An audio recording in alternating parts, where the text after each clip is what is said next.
18 বছর বয়সে 12 ঘন্টা ডিউটি করা ছেলেটাই জানে জীবন কি।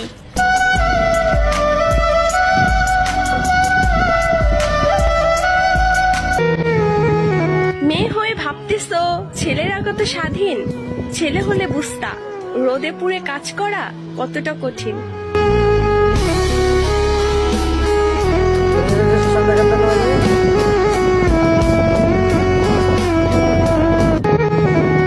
ডিপ্রেশন কি ওই ছেলেটাকে জিজ্ঞেস করুন যে নির্ঘুম রাত কাজ করে কাটিয়ে দেয়।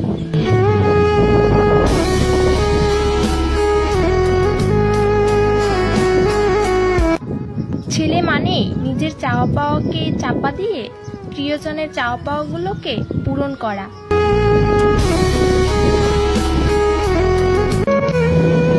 কি অদ্ভুত ওই পুরুষ মানুষ, নিজের স্বপ্ন সুখ বিসর্জন দিয়ে দিনরাত পরিবারের জন্য কষ্ট করে।